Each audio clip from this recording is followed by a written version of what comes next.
Welcome. This is the UCSF School of Dentistry Global Oral Health Symposium.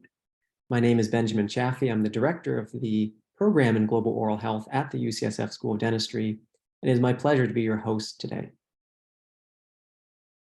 This is an exciting time for global oral health, particularly exciting time for oral health on the global stage. In many ways, the urgency and the inclusiveness of the conversation around oral health and oral health inequalities is beginning to match the urgency and the magnitude of the problem. More people on this planet suffer from untreated oral conditions than any other chronic condition of humankind. This is one of the major themes to come out of the World Health Organization Global Oral Health Status Report, a landmark report that I would argue not because of the content breaking ground that was unfamiliar to those of us in the oral health community, but because it really placed global health on that larger stage, clawing for that place on the table and amplifying a message that oral health is an important component of health in general. This report will be the focus point of our conversation today. We're joined by one of its authors, as well as a number of speakers whose work is related to key components of that report. As we get going, I have a few housekeeping notes. You will see at the bottom of your Zoom screen something called Q&A for question and answer. So those comments entered in the Q&A can be seen by all of the speakers and organizers, folks who are on the screen right here today. So if you have any questions along the way about their talks, please enter them in that Q&A function. And one of my UCSF colleagues here, Kristen Kearns, will moderate a Q&A after each of the talks. Finally, we will also have continuing education units available for dental professionals. So hang around and watch for that link at the end of our session. If you have technical issues at all, please use the Q&A or use the chat, and we'll do our best to try to address those. I also want to take a moment to acknowledge someone extremely important to our event, our school, and our field, and to so many of us personally. Dr. John Greenspan passed away at the end of March this year. John had many different roles, and among them, he started the Global Oral Health Program here at UCSF and launched this symposium some 12 years ago. Clearly, we would not be here without him. He was undoubtedly a titan in his field, well beyond oral health, but as a scholar, just in health and sciences in general.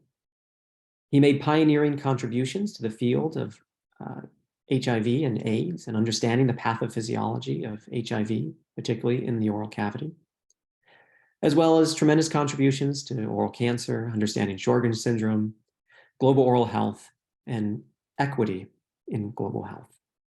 He was a mentor to so many, including to me. For me, I remember him from how I met him as a dental student. I was unaware at that time of his many accomplishments and amazed at how he turned the conversation to make it seem like I was the most interesting person in the room. Many of you joining us on this webinar today know John, and some of you may not, but believe me, his impact will be felt for a long time. I'd like just to have a brief moment of silence in his memory.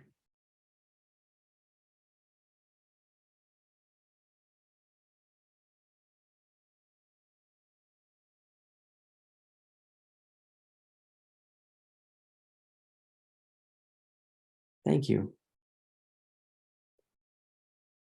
So getting on with the business of today, if you notice in the chat, there should be a link to the agenda with the biographies of our speakers, a summary of their talks. To conserve time, I won't be giving lengthy introductions, but I do want to introduce the very first of our speakers today, our keynote today. Dr. Habib Benzian is professor of epidemiology and health promotion at the New York University Dental College. He's one of the lead authors of the WHO Global Oral Health Status Report, and he is one of the driving voices behind placing oral health on the global stage. He's also a longtime friend of UCSF. He's presented and attended at this meeting in the past, and we're very fortunate to have him back to share his perspectives. Thank you so much, Habib. I will turn it over to you. Thank you, Ben. Thank you for having me again. It's a great pleasure and honor to be part of this symposium once more. Just a little tiny note of correction. WHO report does not have authors. It just has editors. The seems simple, but it's a distinction that WHO is keen on making. So there is no authorship on the WHO report. Never mind. So my talk today will put this question out. Are we at a turning point for global oral health? And I'm going to share a little bit about what Ben has already alluded to, the developments that took place or that we all observed and were part of for many of us in the last 4 years. Ben, you have already so nicely and appropriately acknowledged John Greenspan. I have nothing to add to this. We will all miss him dearly. I just would like to acknowledge 4 other leading scientists, colleagues, friends that we have lost in the last years, starting with Aubrey Shame, Martin Hopdale, Wim van Parenstein, and Paul Erik Peterson. All of them have contributed greatly to our current understanding and body of knowledge in global oral health. We still read their work. A lot of that is as relevant as it was when they drafted those landmark papers and books. And we will continue in the future to build and honor their legacy by expanding it into very new and exciting areas. My talk today, I'll have structured it in 4 parts. I will talk about a little bit about the status of global oral health, building on data, drawing on data from the WHO status report. I will speak about what WHO sees as a new vision for oral health and how WHO has in particular tried to address and build momentum to change the framing and the agenda of oral health on a global scale. And then the last part is about some reflections, outlooks, opportunities that are required in order to reach that tipping point. That is the headline of my talk today. So let us start with the obvious that most of you in the audience are already well familiar with. Oral diseases affect 3.5 billion people with a global average prevalence of 45%. So 1 in 2 persons basically is affected. And this prevalence shows only very little variation across countries and country income groups when you look at it from a global perspective. And this prevalence also has not changed much between 1990 and 2019, which is the period of data that the WHO status report was reviewing based on estimations from the Institute of Health Metrics in Seattle, the Global Burden of Disease project. 3 out of 4 affected people live in a middle-income country, with tooth decay being the most common disease of mankind. Nothing new to you, but big news to audiences outside of oral health. And as you said, Ben, the big achievement of the WHO Oral Health Status Report are not the data and facts itself that are reported in this document, but rather that this document came out in the first place and that WHO took the agenda upon it and to promote it through its organizational and institutional channels. We have an unprecedented global burden of oral diseases, with case numbers for oral diseases being higher than all major NCDs combined. And when we look at the framing of NCDs internationally, they discuss a lot and build a lot of their arguments on high case numbers. So for us in the oral health community, we like to work with prevalence numbers rather than case numbers, and with severity of disease, which is part of our DMFT index when it comes to tooth decay, for example. But case numbers are very powerful and easy to understand metric, which gives us also the opportunity to be compared with other major diseases that affect humanity. In this time span between 1990 and 2019, which is the time span where the Global Burden of Disease project provides us with data and analysis, we could see 1 billion additional cases of untreated oral disease, 1 billion. This case number is higher than the population growth at the same time. So an unprecedented burden of disease when we look back in human history. Our main diseases, I don't need to repeat them to you, you know them all: dental caries, severe periodontal disease, oral cancer, and tooth loss. All of them with staggering case numbers. When I show this, and I did this in the past, in the recent past, when you show these and share these numbers with other public health professionals, other audiences, professional audiences that are not related to oral health, they cannot believe it. And they are kind of intimidated on the one hand by these numbers, but also shamed that they were so unaware of these numbers. I think they are our greatest asset when it comes to advocacy and building arguments towards the tipping point that we would like to see. Looking at the burden again, the highest burden, as I mentioned before, is in middle-income countries with caries, the green and the blue parts in this figure, sharing the largest part. Only 16% of the global burden is in high-income countries. We have inequalities all around in many layers and many dimensions. Expenditure for dental care is one of them. 80% of global expenditure, direct oral health expenditure, only benefits 20% of the world's population. That is a gross, really stark inequality. 50 countries spend less than $1 per person per year on oral health care. And as you all know, with $1, there's not much that you can do. Generally, across the board, out-of-pocket expenditure for dental care is usually the highest of all health areas, and is a common reason for catastrophic health expenditure, which drives people into poverty. We also have inequalities, significant ones, in terms of health system capacities to address and take care of oral conditions. And the number of oral health professionals per 10,000 population is just one of the indicators, a very crude one, and we'll hear more about workforce planning later in this symposium. But the inequalities, again, are staggering.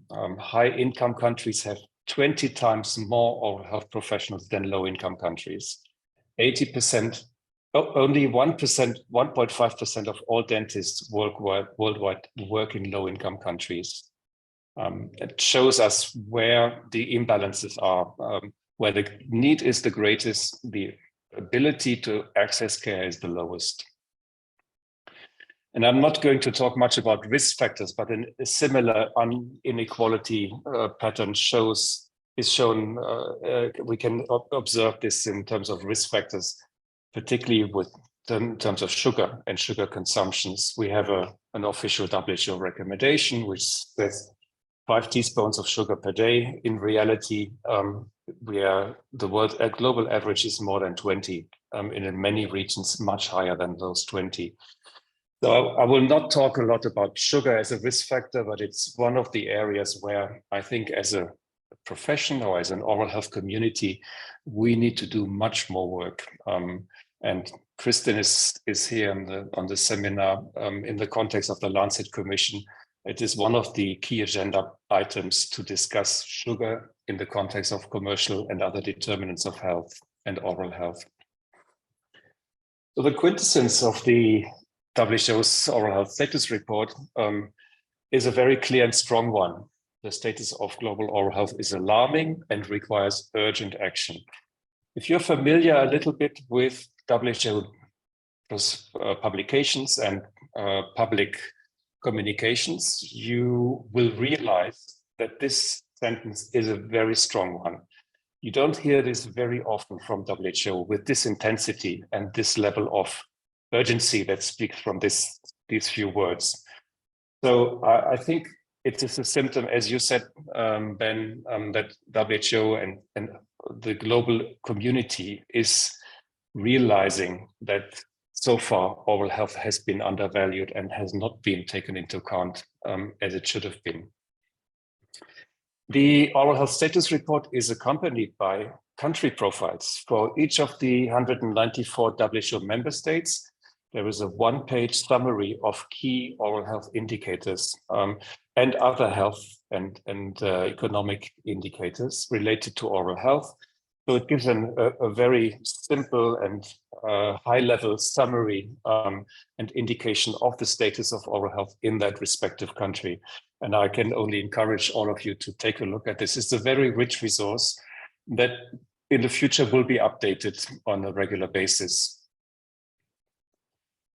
On the occasion of the launch of the Lancet series on oral health, the editor-in-chief, Richard Horton, he said that oral health can no longer be left behind, and that everyone who cares about global health should advocate to end the neglect of oral health. I think this is a sentence that we need to have in big and bold letters on all our screens and desktops, not to forget.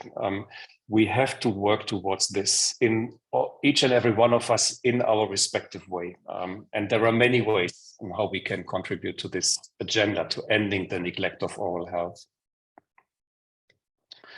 So what is this new vision for oral health? First of all, in the new WHO Global Strategy on Oral Health that was adopted last year by the World Health Assembly, meaning the 194 ministers of health who come together once a year in Geneva to discuss the direction and high-level policy endeavors of the organization. The strategy mentions this sentence: achieving the highest attainable standard of oral health is a fundamental human right of every human being. This sentence may seem simple, but it is actually the first time that it's been mentioned explicitly as that oral health is part of the human right to health, and that is a fundamental human right. This has far-reaching consequences, and we'll see a bit later how this may play out in the future. But that's a fundamental new thing in a United Nations WHO document. Further on, the document offers a new definition of oral health, which is a rather broad, slightly expanded definition as compared to previous WHO definitions and other definitions on oral health that are out there. So saying oral health is a state of the mouth and teeth, of course, enables individuals to perform essential functions, encompasses psychosocial dimensions, ability to socialize and work without pain, discomfort, and embarrassment. Oral health varies over the life course. So an important element brought into the definition that it's not just an issue of childhood or of specific points in life, but oral diseases are really accompanying us throughout the life course, and it's integral to general health. Supports individuals in participating in society and achieving their potential. Of course, any of these definitions can be debated and discussed and should be critically reflected upon. So if there's anything that needs to be added to this or something that has been forgotten, please do so. Write articles, write letters. This is a working definition for now, for the coming 7 years until 2030, as long as these oral health documents are valid, have their mandate. And the vision that is formulated in the global strategy is one that relates to universal health coverage. And it says universal health coverage for oral health for all individuals and communities by 2030, enabling them to enjoy the highest attainable state of oral health and contributing to healthy and active lives. So it's a health system and coverage oriented vision, which of course aims to address the extremely high unmet need of more than 3 billion people being affected. And universal health coverage is one of the key health-related sustainable development goals and has a lot of traction within the global health community. So much traction that it got on high-level political agendas, and you may have seen the election promises that Justin Trudeau did in Canada when he ran for office. He's now trying to deliver them, and if we have participants from Canada and anyone else who is interested, you will have seen and followed the developments of the expansion of the Canadian Medicaid. A similar situation in France, where Emmanuel Macron was under political pressure, and he was asking his advisors, what is a key issue that our people in France would like to see from their government or from their public service being offered. And the choice fell on expanding dental care, which previously was not very well covered in France, if it was covered at all. Now France is rolling out gradually a universal coverage scheme, which provides almost free dental care to all population groups in a stepwise way. It is not without challenges. It's not an easy process. It requires intensive political and societal and scientific negotiation, but it is doable with adequate political leadership. We cannot solve problems by using the same kind of thinking we used when we created them.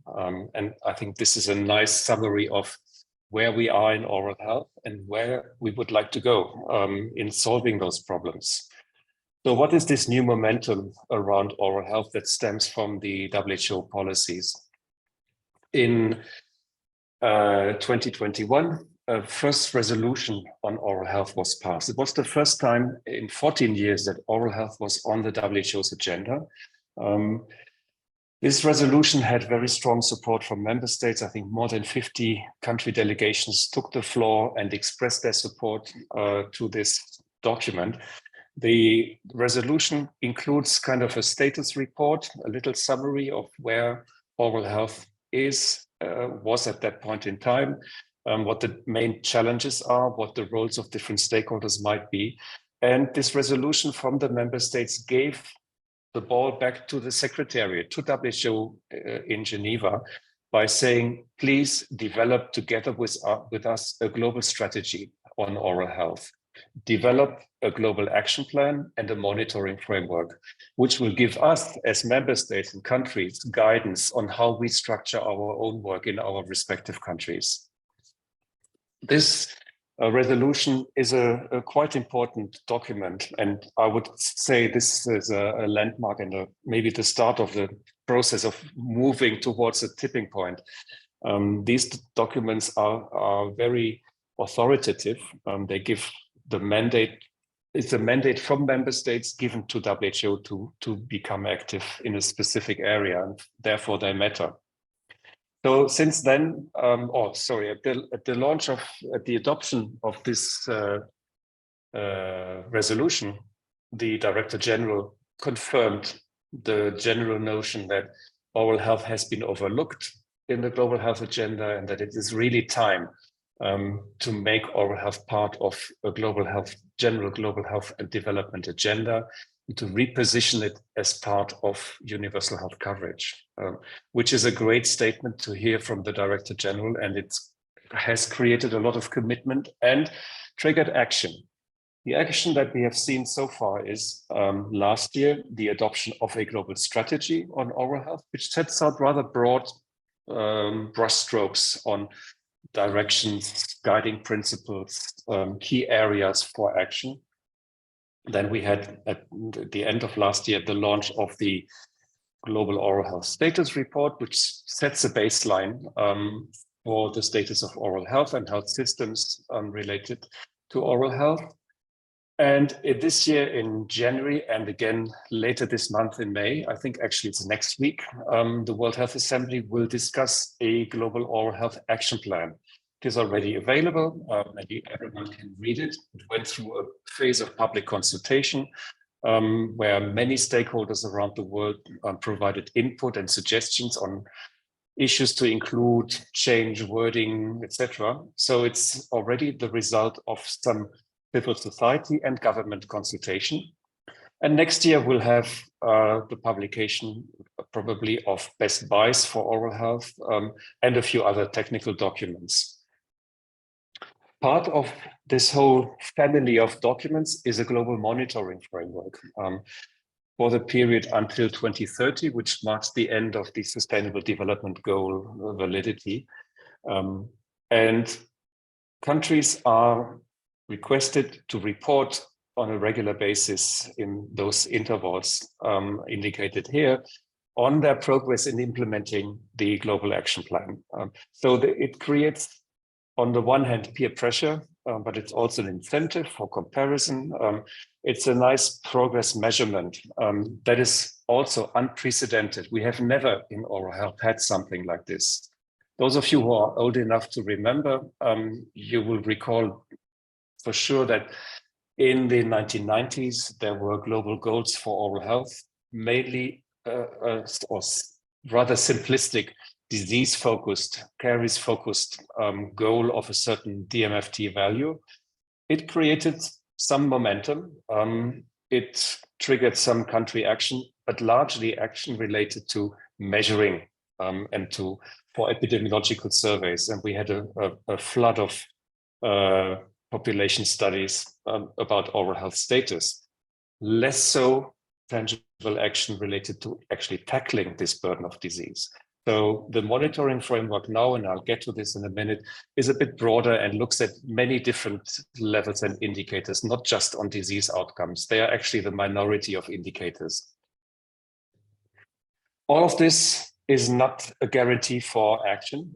It will need intensive work by the entire community, public health and oral health, and combined in terms of disseminating these policies, translating them into national and regional policies, supporting implementation, strengthening capacities, and supporting the data collection and monitoring evaluation process that is required to track progress.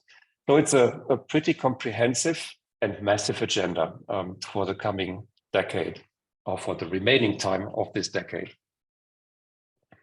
The Global Action Plan has 100 actions, very tangible 100 actions clustered into 6 strategic action areas: oral health governance, oral health promotion and prevention, oral health care, workforce, information systems, and oral health research. And all of this is complemented with 11 targets. 2 of them are overarching targets for the entire action plan, and 9 of them are related to the 6 action areas listed here. And there are an additional 40 indicators that are suggested for countries to use if they want to measure the progress. Just as a quick reminder, universal health coverage, because it is the buzzword of the moment. What is exactly universal health coverage? This is a definition that is coming from the wording of the Sustainable Development Goals. It means that all people have access to essential quality health services they need when and where they need them without financial hardship. And that includes the continuum of health service from health promotion, prevention, treatment, rehabilitation, and palliative care. And definitely the same applies, the same spirit and principles apply to universal health coverage for oral health. Why do we need oral health coverage? Because half of the world's population has no sustained access to affordable oral health care. So this is the reason, or one of the reasons, why we have this unprecedented burden of disease, and prevention and care and rehabilitation are required. And we know how this can be done, or that it can be done. We have the tools, we have the evidence, we have the science to back it up.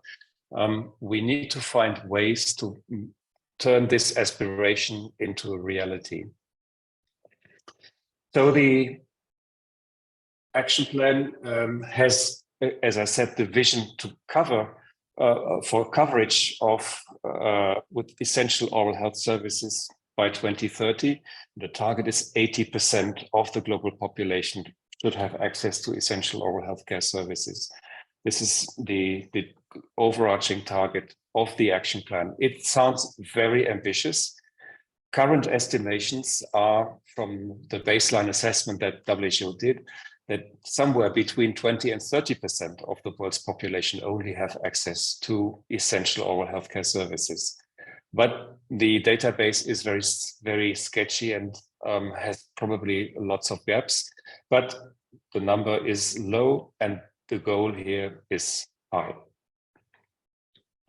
Key features of the new oral health policies are They take a public health and population point of view rather than a clinical point of view. They focus on the integration of oral health into existing main thrusts of the global health community, such as integration into non-communicable diseases and universal health coverage. As I said, they set global targets and they provide a monitoring and reporting framework, which is new and unprecedented and absolutely unique. I will skip these for the sake of time. These targets, again, are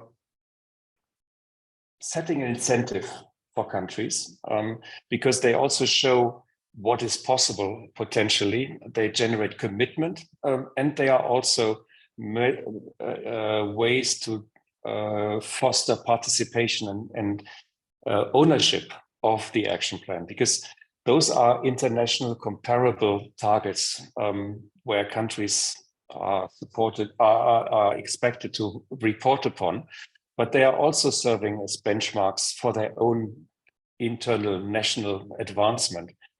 So they go hand in hand with a gradual strengthening of oral health information systems that are not well developed, as we know. We have a lot of data gaps. And therefore, the indicators that have been chosen for monitoring progress in these areas are largely building on data sets and survey systems, surveillance systems that are already in place related to chronic diseases or health system capacities, availability of certain types of care. So it's not that new systems will be created. It's more that existing systems will be strengthened to make them work towards this monitoring goal. Looking at opportunities for transformative reforms as the last part of my slides, we need to be realistic. As wonderful as these new policies are, they are not the magic bullet.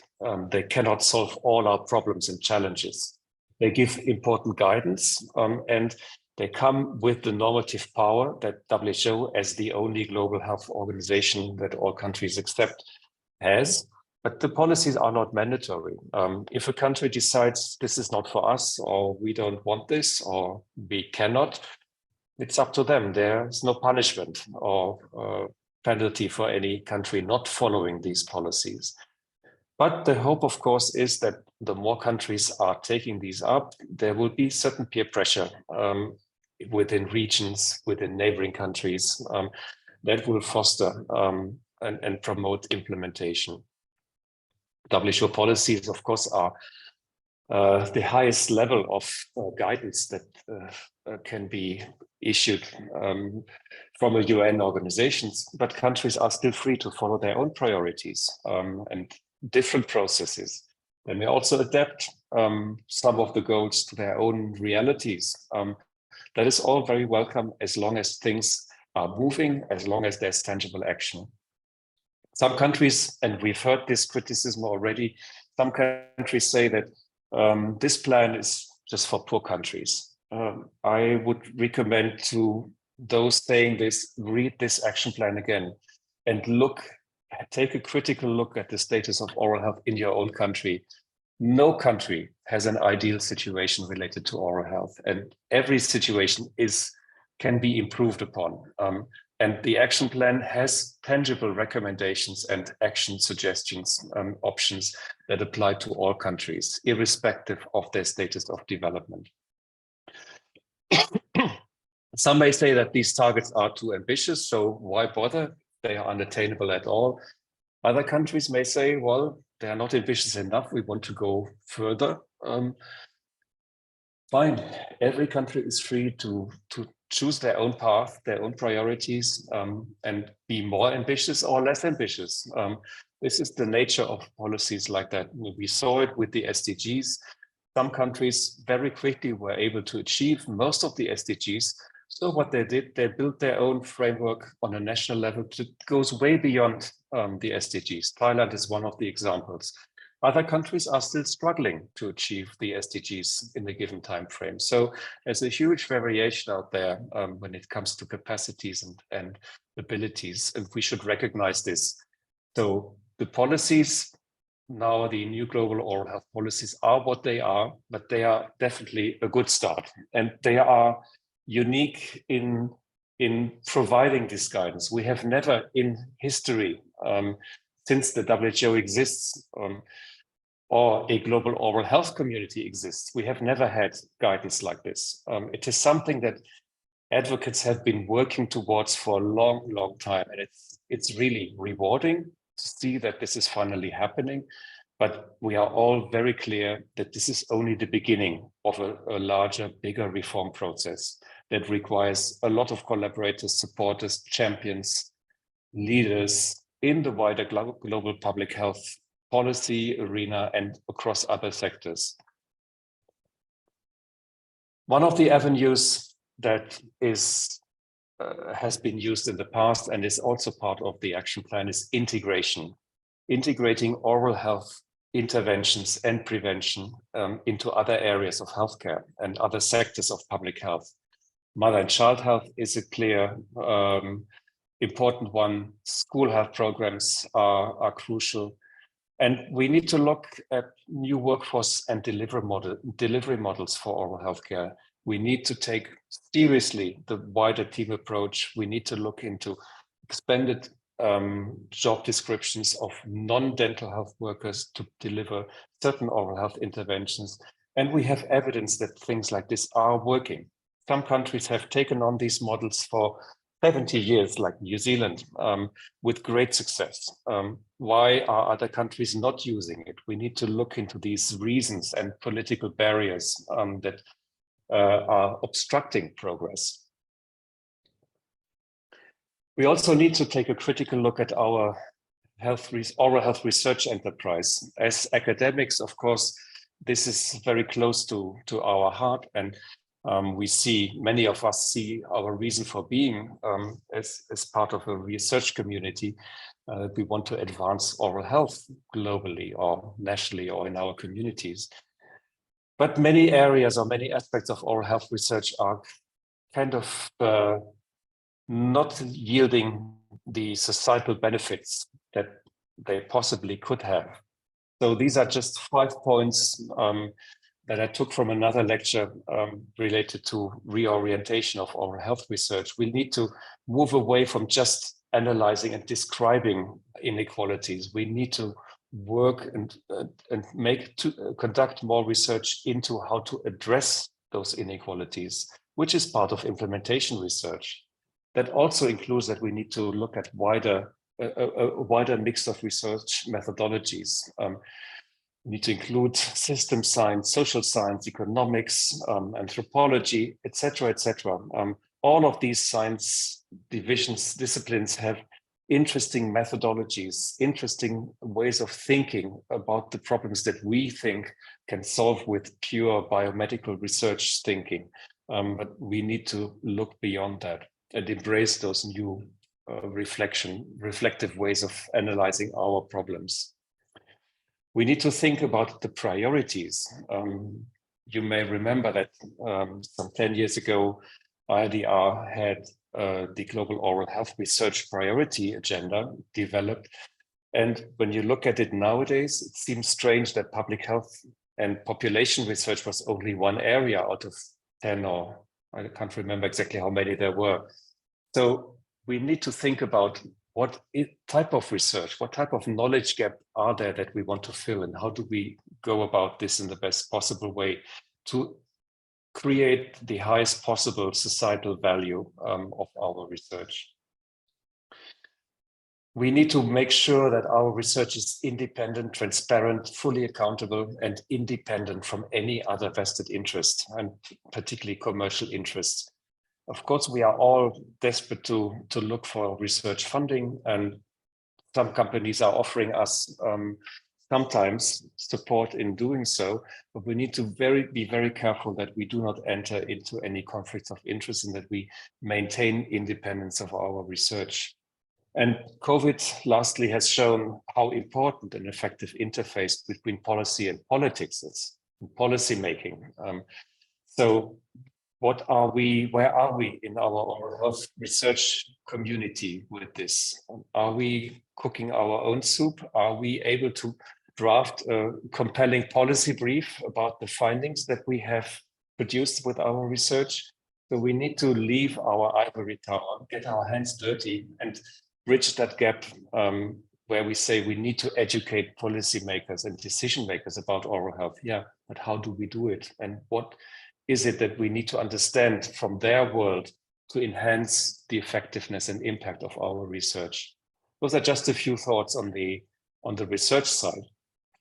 And I like to end this part with a quote from Tricia Greenhalgh, who is one of the most eminent implementation researchers, who says that we need to pay more attention to usefulness of our research. And she finds it almost laughable, comical when we see the disjunction between what research produces and what politicians and decision makers actually need in terms of evidence in order to improve their decision making.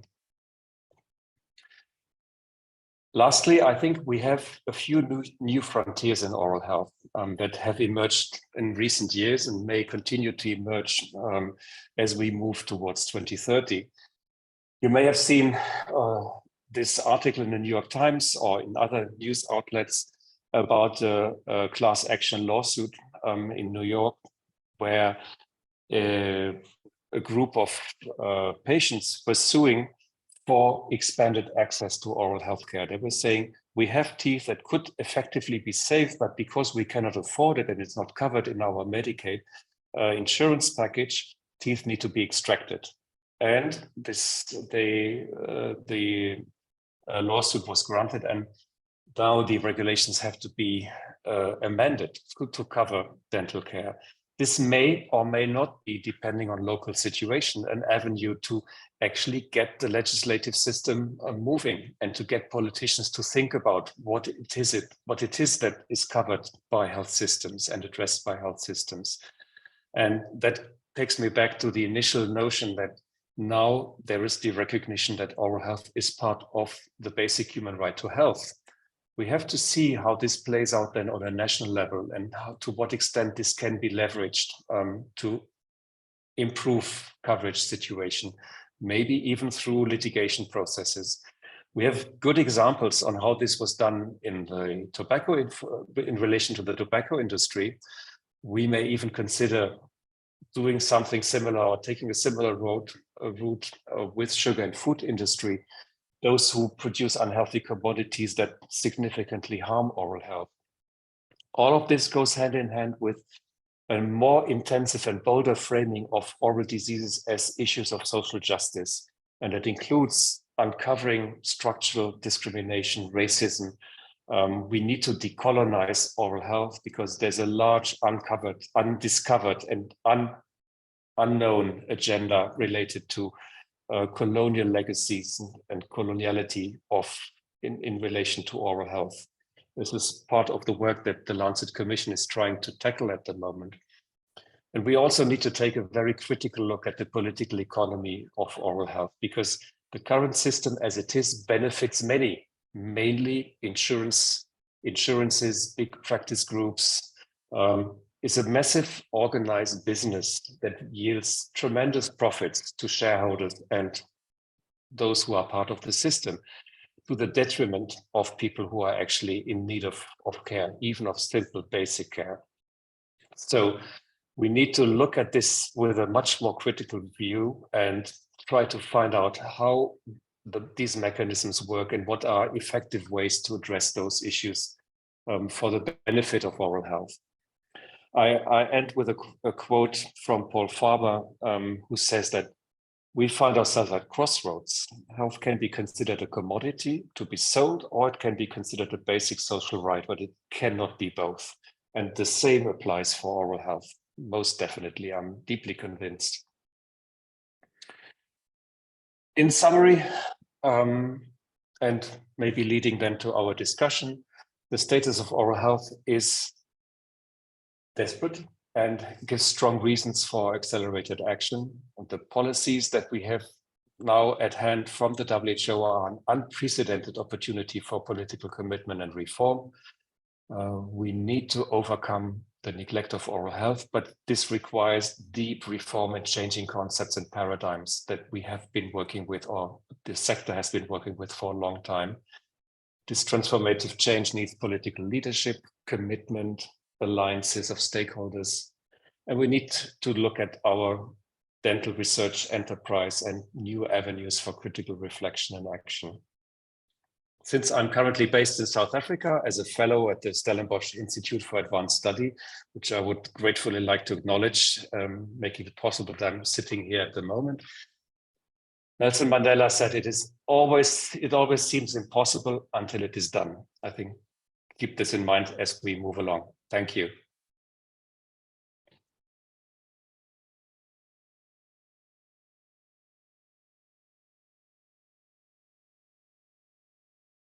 Fantastic presentations. Thank you, Habib. We have some time for question and answer session now. Please, anyone in the audience, use the Q&A function on Zoom to enter your question. We'll probably go for about, well, we'll see. We'll take a few minutes for a question and answer. And then again, if we run out of time right now, we'll have a session with all of our speakers at the end. I'll turn over the Q&A to my colleague, Kristen Kearns, and we'll have a little discussion. Thank you so much, Habib, for that excellent overview. And I know that you've been an important driver for a lot of this work. So congratulations on it all. And you have also been a role model to me and many others. So it's really wonderful to hear your presentation. We do have a few questions coming into the Q&A, but I wanted to lead off with one. I just wanted to come back to what you said about high-income countries not necessarily viewing the action plan as being applicable to them. And I could envision that being the case in the US. I wonder if you could give us some examples of member states who have been engaging with the action plan and what that looks like. Sure. Thank you, Kristen. First of all, let me clarify these new policies and the entire thrust towards of advocacy for oral health has been really a shared endeavor over the last 10 years or so. I mean, it's really a group of global advocates and organizations and stakeholders who collectively have been pushing for these things and trying to step by step gradually insert words in the international documents or making sure that recognition for oral health is given in a declaration of a political meeting or so. So it's now that all these little elements and puzzle pieces come together finally. It cannot be attributed to any individual groups, I would think so. With regard to your question, yes, many or some high-income countries have said this is not an agenda for us, but I think they are misreading or don't know actually the reality in their own country. Every country has inequalities, and research has shown dramatically that in high-income countries, there are large population groups that are excluded from accessing oral healthcare services, have even no access to prevention and other basic issues. So it's definitely an agenda that is for all countries because inequalities are across country income groups. Some countries that have embraced the agenda, maybe even ahead of the action plan's development. One example is, or examples are Brazil and Thailand, who have very early on included oral health services in their universal health coverage schemes and have achieved high levels of coverage throughout all population groups. Those are really good examples. Now, since the documents have been issued, a number of countries that have been in the process of redoing their own national oral health priorities and policies have taken inspiration from the global policies and have tried to incorporate already aspects of what was available to them so that they are aligned in their approaches with the global policies. So far, there is no country that has a detailed action plan for oral health that is fully aligned with the oral health indicators and the monitoring framework, but this will take some time. It's the process. Policies in countries follow different life cycles. So once a policy is up for renewal or review, this is the point in time where some new ideas can be injected, and this alignment with global policies can actually happen. What did happen already is that one of the WHO regions in the Southeast Asian region, which comprises 11 countries, India included, have issued a regional action plan for oral health, which is fully aligned with the global policies. Great, thank you so much. Well, we do have quite a few questions now. So starting with Dr. N. Scarlett, getting back to some of your comments about DMFT and sort of the old style of monitoring. The question is, DMFT does not meet the standards for basic disease epidemiology.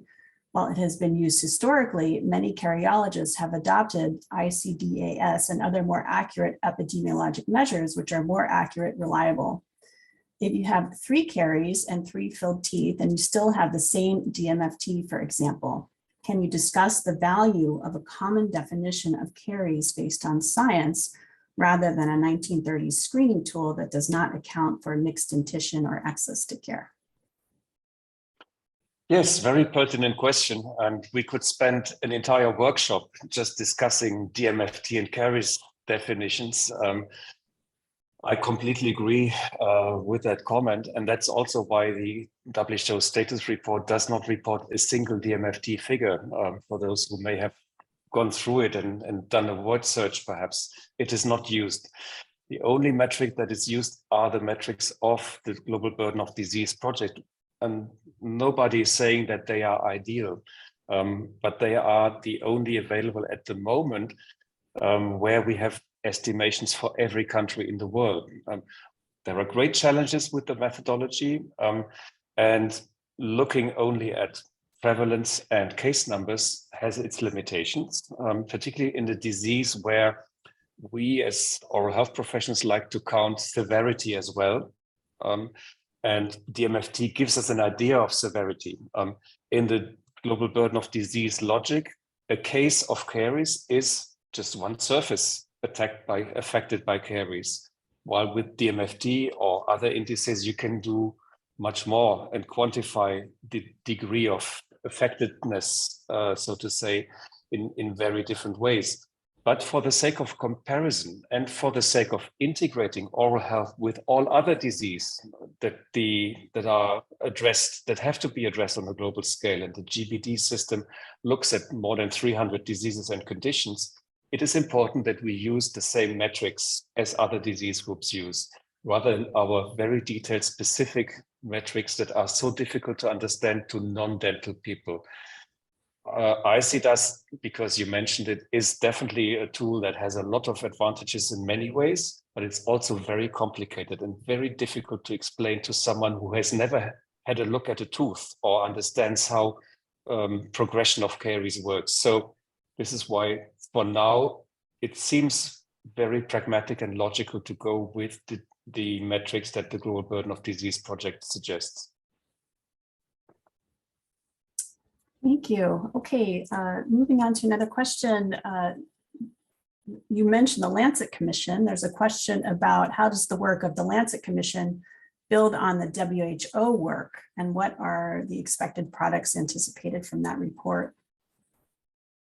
Yeah, that's also an interesting point. When the Lancet Commission was established, all these WHO policies were not even envisaged to be envisaged. They kind of overtook the work of the Lancet Commission in some way, but they were also at the origin of this, because when the Lancet series of articles was published, we organized the briefing for WHO executives and missions of member states in Geneva to present the results of the Lancet series findings.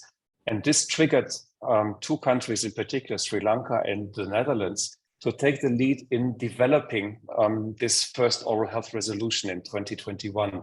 So in a way, the Lancet work has initiated and co-contributed to this momentum that we see now at the WHO level. With regard to the Commission, we try to take a more, and Kristin, you are also part of the Commission, you know this as much as I know, we try to take a critical look at the WHO policies and at the wider scene of area of oral health and its determinants, particularly the commercial determinants, we think that, or we know that the oral health policies are not the only piece in the puzzle that will make progress possible in the years to come, but we need other avenues as well, and other critical thought streams that are not part of the WHO policies. And in addition, there are many areas where WHO operates on the principle of the least common denominator, because it's always a negotiating compromise between interests of different member states, their agendas, and the result is that a policy or a document issued by WHO has to be applicable basically to all member states. And then there are diplomatic and cultural issues at play as well. In the Lancet Commission, we are not tied to any of that. We can speak as freely and as critically as we want and be as hard-hitting as we want. And we can talk or analyze and report on topics that are difficult for a WHO, for a UN entity to tackle. And that's what we're aiming for. Terrific. Well, we have many more questions, but unfortunately are running out of time here and need to shift to our next speaker, but we may be able to come back after the end of the speakers to revisit some of these questions, and Habib may be able to answer some of these by typing in to the Q&A as well. So I'm going to turn it back over to Ben. Thank you, Habib. Thank you. Yeah, thank you so much. A fantastic keynote. We're going to shift a little bit in our schedule now, and our next three presentations are what we're calling focus talks. So we got a great broad overview, and now we're going to dive a little deeper on three specific areas. One of the things we just heard about was in the draft Global Oral Health Action Plan, some ambitious targets for coverage for oral health services. And in order to have that coverage, you're going to need a workforce to supply it. And so our next speaker will be talking right on that topic. Dr. Lucy O'Malley is a senior lecturer in the Division of Dentistry at the University of Manchester. So Dr. O'Malley, I turn it over to you. Okay, thanks, Ben. And thanks, Habib, for that fantastic keynote. Let me just share my screen. Okay, I believe that's loading.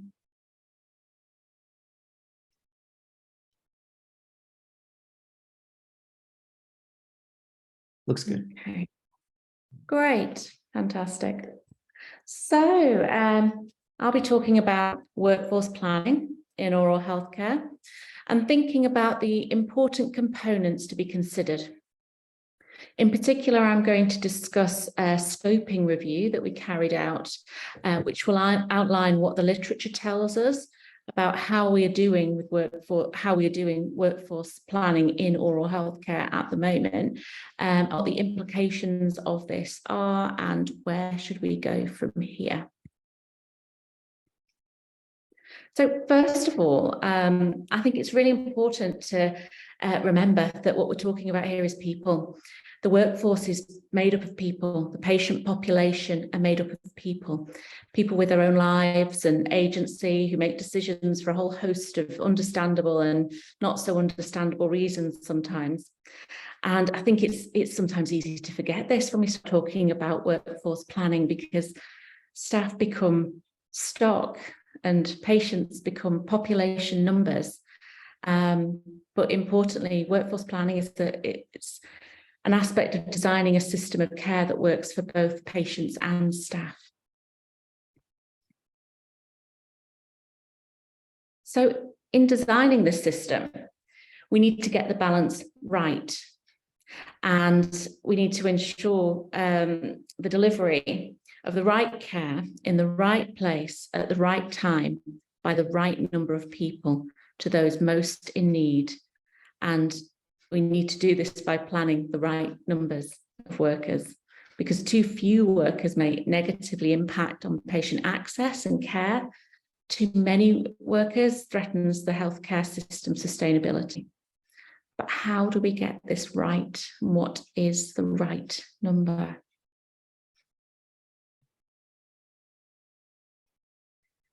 To think about what this right number might be involves thinking about a lot of relevant components. So here are some of the things that might need to be considered So new dental professionals, so these could be either newly qualified dentists or dental care professionals graduating from dental school, or they could be new to the country, say migrants. And then you've got to take into account those dentists that are leaving the profession, who are retiring, who are leaving for whatever reasons, perhaps they're migrating also. So these are considered issues that are related to the supply of the workforce. So how many staff have we got in the system? And then there's also how patients use the service and how they might want to use the service, and how big is the population. And these issues tend to be considered along the lines of demands on the workforce. And more, we're seeing the question of what about the population need?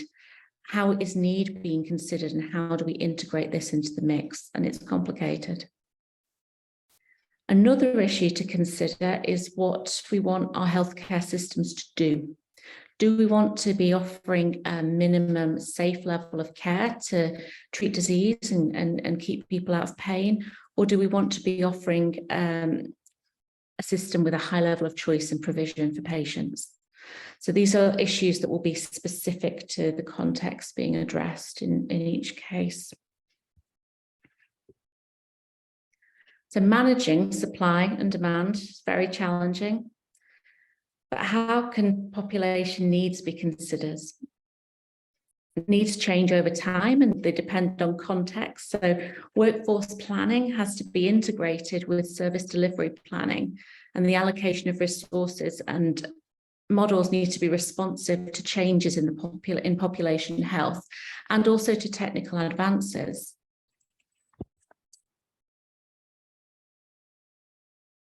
So there are a lot of factors to consider, even in measuring workforce numbers.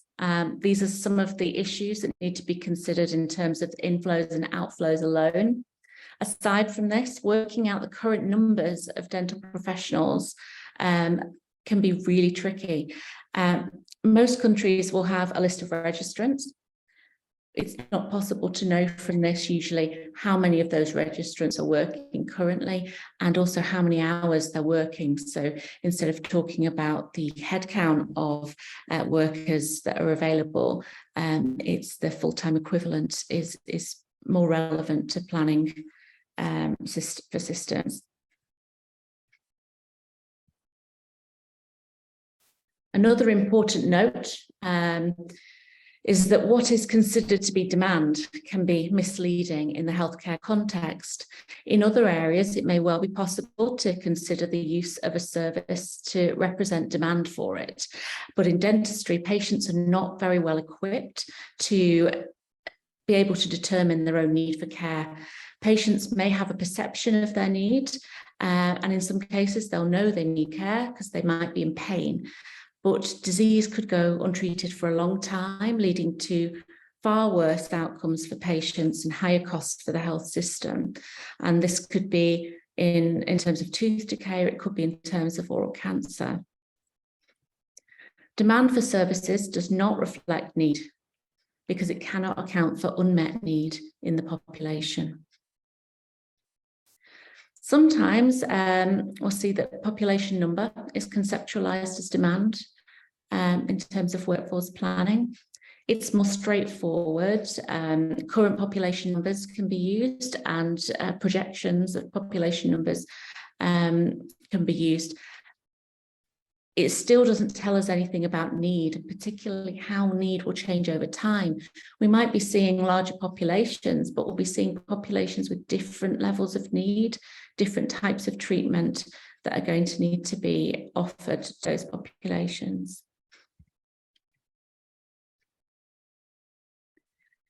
So the level of need, or the levels of treatment in our elderly population now are going to be very different from future generations because of the advances in fluoride toothpaste from the 70s onwards. So we've got different populations coming through.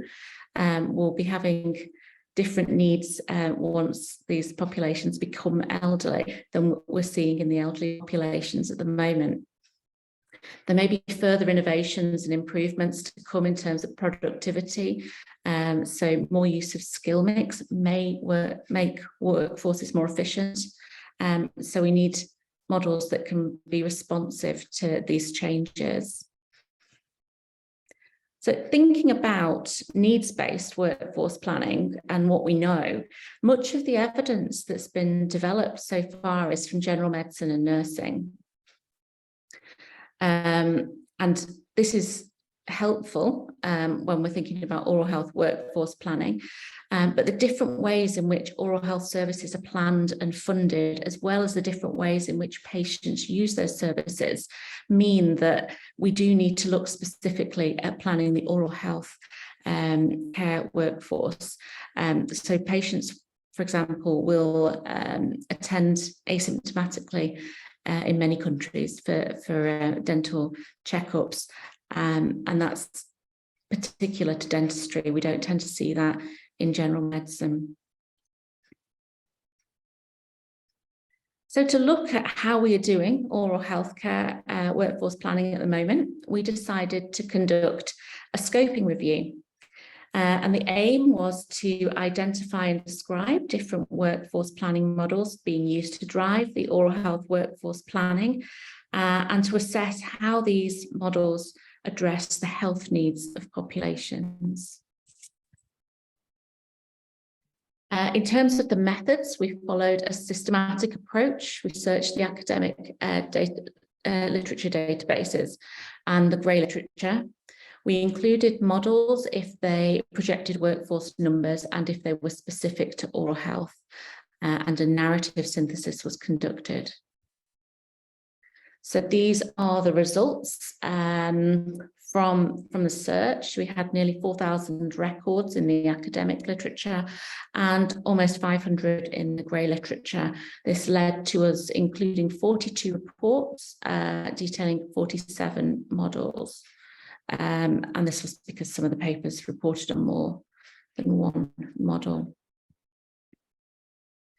In terms of what those models looked like, some considered urban and rural populations. The 2 models being relevant to this, 3 focused on children and 5 on adults only, but most focused on the general population as a whole. The majority of the models focused on general oral health. There were a few related to specialties as well. This map shows the locations that the models were based in or applied to. And you can see from this that we found models in the USA, in Canada, parts of South America, Europe, parts of the Middle East, East Asia, and Australia. Notably, there are no models that we could find in the literature from African countries. 22 of the models that we found assess supply of the workforce and demand, either conceptualized as population number or utilization level, and presented ratios which are compared relatively between and across the regions. 24 of the models used population disease levels to estimate need. This was quite variable in terms of how it was done in the data that was used and how it was applied.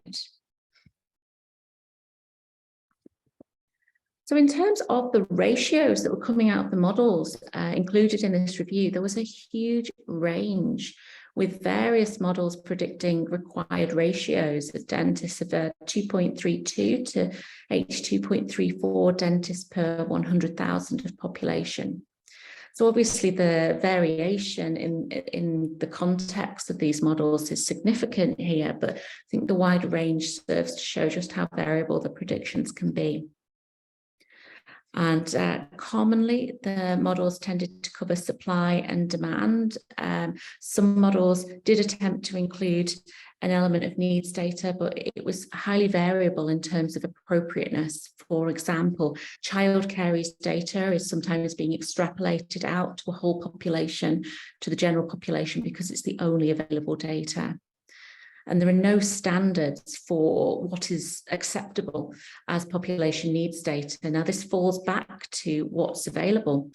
And we have to appreciate the practical issues here, that we don't necessarily have the resources to collect this data. This data doesn't exist, and we need to plan a workforce today.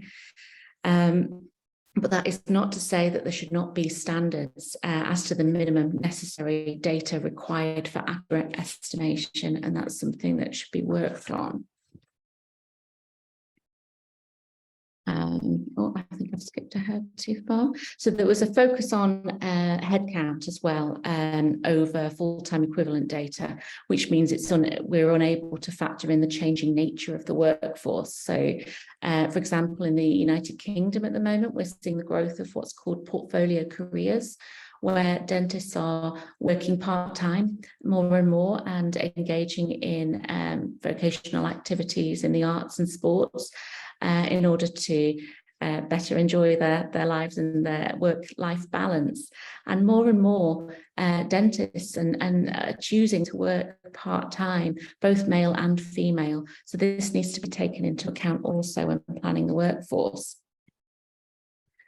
So the implications of all of this are, I think ratios are nice. They're good for making comparisons, but models based on ratios alone are not dynamic or responsive, so may not be able to get the balance right. They can't incorporate the changing needs of the population or context. We need to think about what we mean by demand and what should we mean by demand. It makes so much more sense to focus on needs, but it's really hard to do. And that doesn't mean we shouldn't do it. We just need to get better at thinking around the hurdles. It's really difficult to understand and appropriately measure need and then to translate need into a format that can be used to input into these models that predict numbers is immensely challenging. So in terms of the future directions, I think consideration should be made around the methods we use to collect and interpret data. A significant barrier for needs-based workforce planning is the scarcity of good quality data. Much of the data that's being used to inform models, where it is being used, is cross-sectional. It's something, but it doesn't help us to make predictions about the future health of populations. We really need longitudinal data in order to do this. But of course, such data is expensive in both time and resources to gather. And this is a problem that's far greater in less developed countries across the world. It's critical that information systems are developed to effectively capture data necessary to accurately plan the future oral health care workforces. And perhaps this is an area that we need to start thinking more innovatively about in terms of perhaps using routinely collected data so that we can do this effectively. So that brings me to a close. This slide is the reference to the review I've just discussed. So if you'd like to read about that further, you'll find it at that address. Okay, thank you. Thank you so much. That was fantastic. Thank you, Lucy. Yeah, why don't we try to do about one question here? And I know we've been making great use of the Q&A. So if we're short on live question time, we can always make some typed comments as well. Yes, there was a question about where your report was published, but you mentioned that right at the end.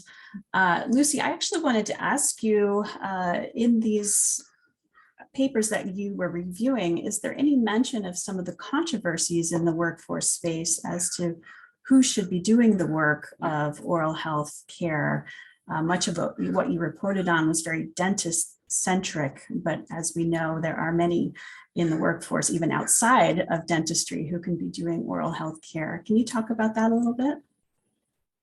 It's really not taken into account very much in the literature at the moment. So some of the models did incorporate skill mix. Some of them did it really well. but overall it was limited. It was limited in terms of the dental team being based within the dental clinic. So there was no consideration of the community interventions that might have an impact on the workforce. So, you know, presumably if we successfully roll out a program that reduces caries in children, then that's going to be a lower burden for dentists treating those children who would have had disease. So there would be room in the workforce. So that's not taken into account currently in any of the models, but it is something that should be taken into account in terms of the needs-based workforce planning and thinking about the whole system. The models that incorporated skill mix, they looked specifically at, I think that they tended to be UK-based studies.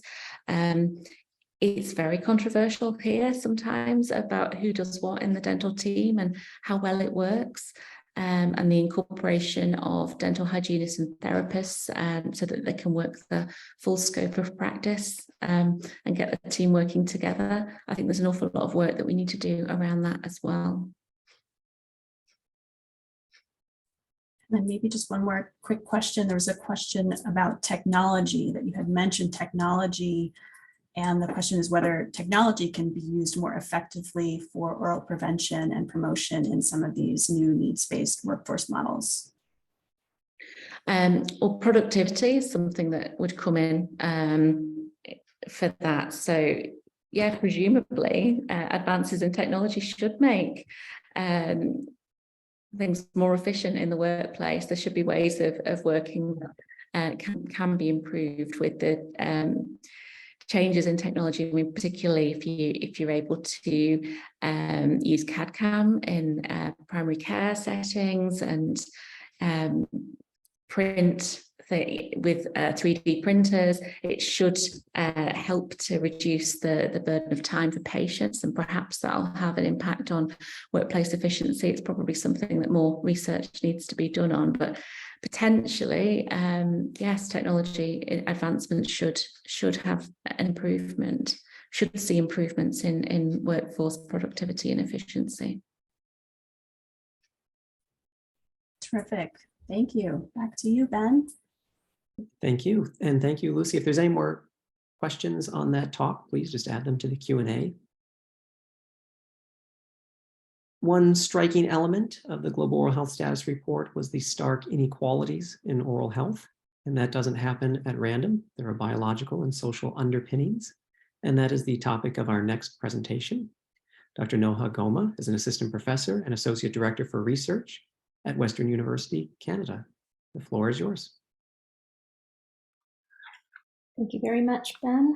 I'll just share my slides.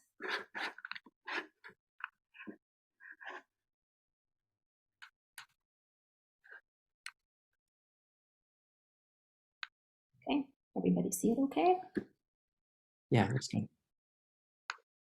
All right, so hello everyone. Thank you very much, Dr. Chaffee, for the introduction and for the invitation.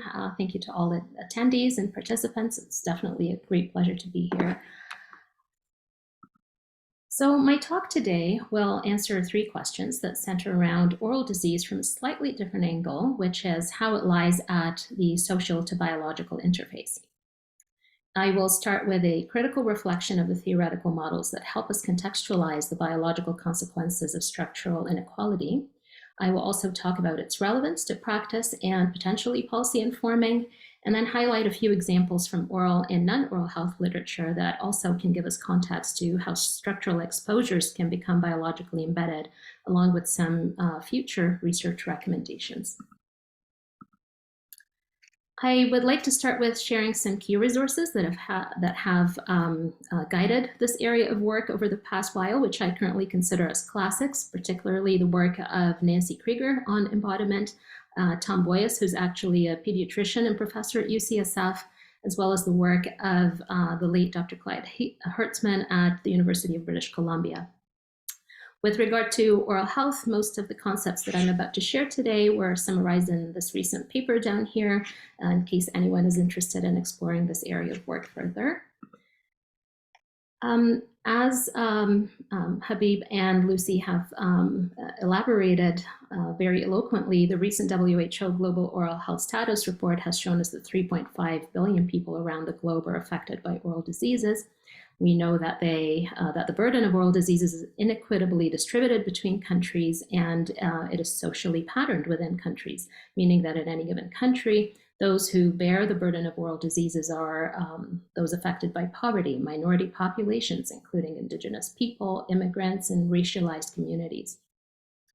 We also know that oral diseases have a major impact at the individual and societal levels, which all brings us to the conclusion that we do need a paradigm shift to more preventative or interceptive methods. And in order to best do this, or better do this, we will need to identify who is at risk and to predict oral health profiles or trajectories at both the individual and the population levels. So how do we do this? What are some of the ways that we use currently to identify risk and predict health trajectories? Let's take a look at what the current individual level models for assessing risk look like. So conventionally in the clinic, we use forms like the one on the left for risk assessment, which I'm sure most of you are familiar with. These are very much clinically and behaviorally focused, using measures of things like plaque indices, assessment of sugar consumption, smoking, family history of dental disease, etc., to categorize individuals as being high or low risk. The more futuristic models, like the one on the right, will involve using biosamples such as saliva or blood, and employing high throughput technologies to generate multi-omics, meaning that eventually risk profiling will depend on the genome, the microbiome, integrated with clinical data to identify and predict disease, with the hope that we will be able to deliver the right intervention to the right individual at the right time, which is the motto for precision health as identified previously. Along those lines, we see discussions about whether sequencing the genome for every newborn is a good idea to make sure we target disease risk early on. But all of this hope, or maybe I should say hype, around genomics and its promise for precision health overlooks the importance of the environment in altering biology and thereby disease outcomes. So this infographic here, I usually like to share most of the time. It was published quite a few years ago by the Canadian Medical Association, and it helps us understand what really puts people at risk of disease. And it can also be extrapolated to other settings. So as you can see here, 50% of all-cause morbidity in Canada is explained by what we know as the social determinants of health, or factors related to our lives. And so things like income, education, working conditions, these explain most of the disease burden that Canadians experience. The other 50% is distributed amongst health system factors in our biology. This is clearly also seen in examples of life expectancy between countries. So there may be some genetic contribution for a woman in Japan to have an average life expectancy of 89, but there is no genetic reason for her counterpart in Central Africa to only live up to the age of 49. And this applies to oral health too. So we find that genome-wide association studies that have exclusively relied on clinical or microbial phenotypes to stratify disease risk have found that not much variation in oral disease was actually explained by the genetic factors as was initially hypothesized.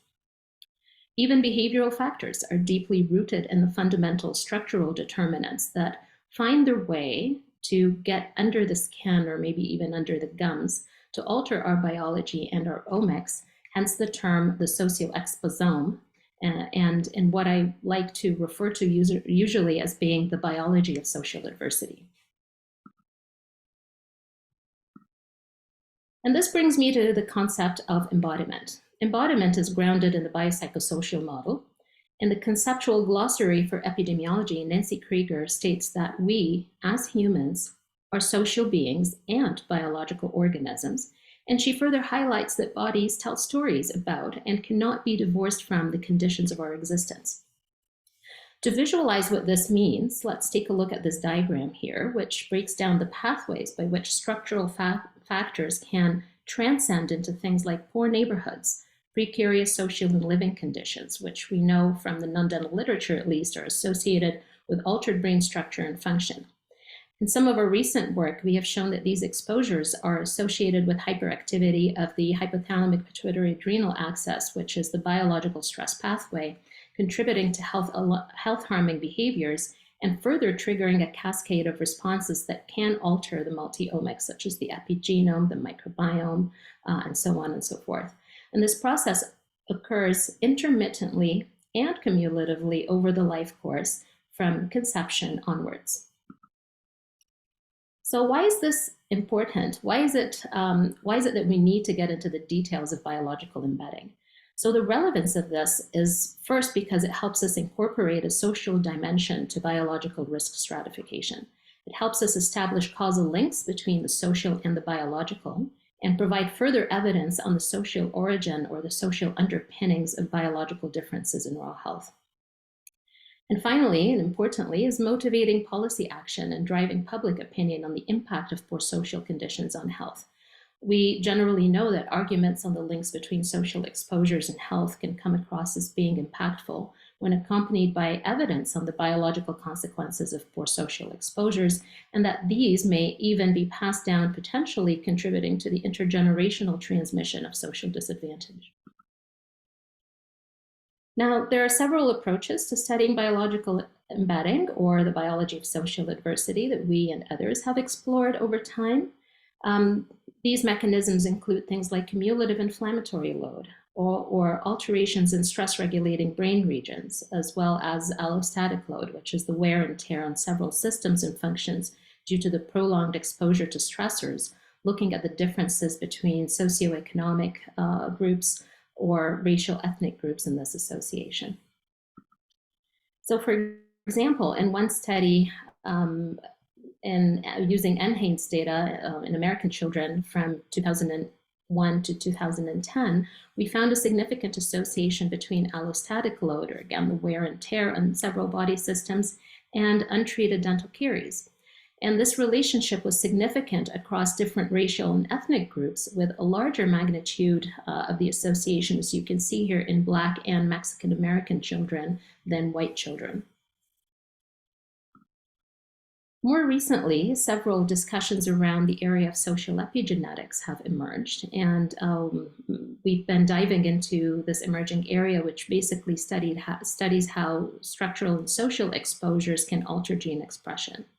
So very briefly, just to give you a quick idea, epigenetics is basically the addition of methyl groups or tags that are attached to the genome, which are not part of the genetic code per se, but they do control how a certain gene is expressed. So you can think of them like a dimmer switch controlling a light bulb, or like sticky notes that you add onto a recipe in a cookbook. Epigenetics control gene expression and are also affected by exposures that imprint the epigenetic code. And these may be positive experiences, such as nurturing children, emotional support, healthy environments, or negative ones, such as pollution and life stress. The epigenetic impact of poverty, deprivation, and adverse exposures has been demonstrated actually in several experimental and epidemiological studies. And one compelling example that stands out is that of individuals who were born to survivors of the Dutch hunger winter near the end of World War II. Those who were prenatally exposed to the famine in 1944-45 and assessed 6 decades later showed hypomethylation of genes that are key for growth and development, such as the IGF-2 gene. This was in comparison to, not to a different population, but to their unexposed same-sex siblings. The association was therefore specific for periconceptional exposure, reinforcing the idea that early life conditions are linked to epigenetic changes that may persist throughout life. And so, although little has been done in this area in oral health, a hypothesis can be driven on the magnitude of oral disease risk that can be shaped in early life through social and environmental impacts on the genome, or the epigenome. Recently as well, epigenetic clocks have emerged as biomarkers of aging, and these are based on quantifying DNA methyl groups on age-informing sites. And the general notion is that they compare DNA methylation age to chronological age. So an individual is said to have an accelerated epigenetic age if their DNA methylation is older than their chronological age, or decelerated if their DNA methylation age is younger than their chronological age. Epigenetic clocks have been shown to be good predictors of aging and to associate with aging-related diseases such as obesity, cardiovascular diseases, and cancers. Now, some of our recent work has also linked alterations in the pediatric epigenetic clock to children's neurodevelopmental outcomes and brain growth.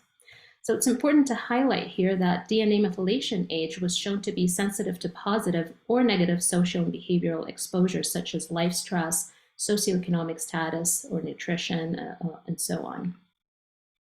And this brings me to sharing some initial findings from this recent study that we have been working on. We used data from the Canadian Longitudinal Study on Aging, which is a large long-term study of more than 30,000 individuals between the ages of 45 and 85 years. And for this work, we used data from a subsample in which respondents consented to giving blood samples and underwent epigenome-wide analyses from which the epigenetic clock data was derived. First, we aimed to quantify the extent of the association between epigenetic aging and poor self-reported oral health and tooth loss in middle-aged and older Canadians. And we found that respondents with an accelerated epigenetic clock, or essentially who were aging sooner than they should have been, had a higher risk of poor oral health and tooth loss in fully adjusted models. When stratifying, we found this association to be significant across all age groups and to be twice as high in women than men. Next, we wanted to assess whether the relationship of epigenetic aging with poor oral health was modified by socioeconomic status, particularly annual household income and level of education. We used the relative excessive risk due to interaction, which calculates the excess risk that the modifier has on an association, and found the relationship between epigenetic age acceleration and poor oral health to be 1.74 times higher in individuals with lower socioeconomic status. So these are ongoing analyses, but interestingly, we're also finding similar relationships with social capital as an effect modifier in relation to oral health with systemic health conditions. So where do we go next? There are several methodological considerations that we need to account for in this emerging area of work. As Dr. Benzayan highlighted earlier, we need better data with an integration of clinical data and electronic health records, biologicals, along with information on the structural factors to be able to advance mechanistic and interventional research. Going hand in hand with multi-level data integration, we need relevant research questions that are driven by the life course model, better research methods and statistical modeling for causal inferencing and risk prediction. And finally, we need better implementation with better knowledge mobilization and translation. So in summary, the question of whether oral diseases and other health conditions are a social or a biological issue is essentially a false dichotomy. We're not determined solely by our DNA, and we're not born as blank slabs. Put together, health outcomes are not a question of nature versus nurture anymore, but an interaction of both, with the structural environment having the largest say in biological outcomes, which eventually get translated into health inequalities that we observe at the local and global levels.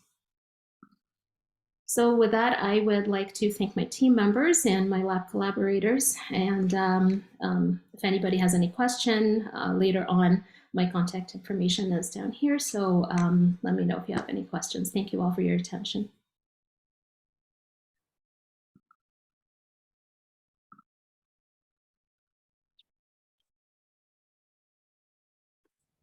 Fantastic. I think we've got time for a question or two. Great. Let's see. Still waiting for some questions in the Q&A, but I'll go ahead and ask you one. Amazing work, by the way. Really interesting. I think maybe this was your PhD dissertation, if I'm not mistaken, some of this work. This is how it started. Yes, right now my group is expanding on this, and we're finding really exciting stuff. So great, great. I'm wondering if you can help us make the connection a little bit more to kind of real world interventions and how this kind of analysis can help us achieve some of our goals in the oral health space.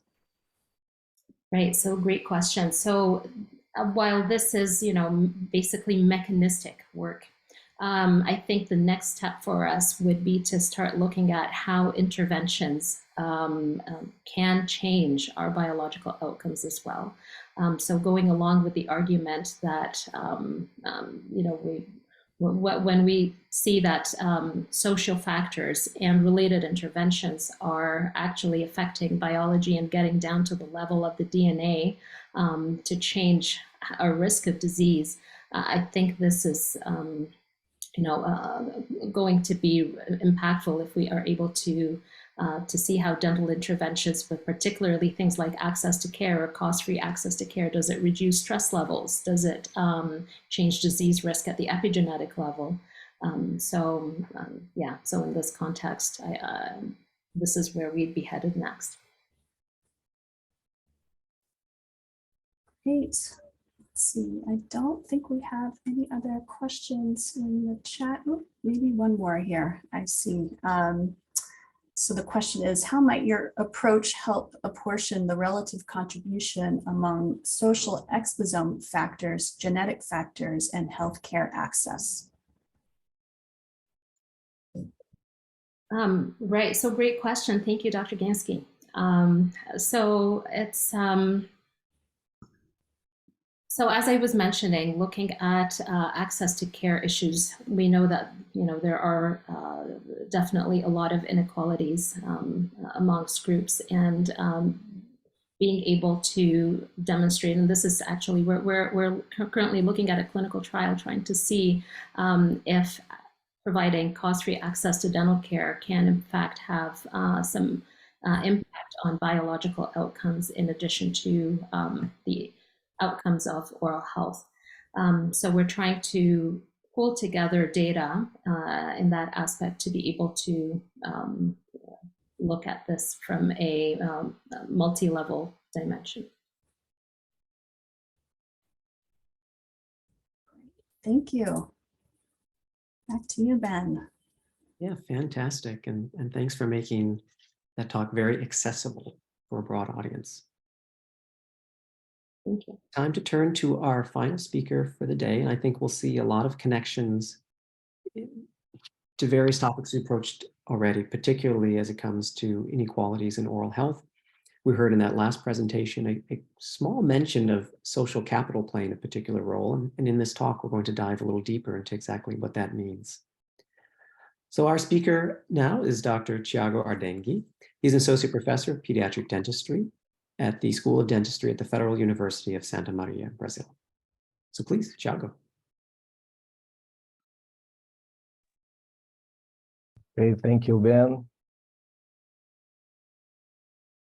Can you see my slides? Yes.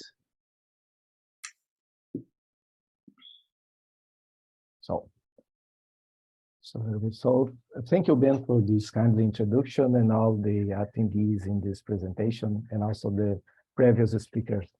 For me, it's an honor and also a responsibility to share this symposium with you.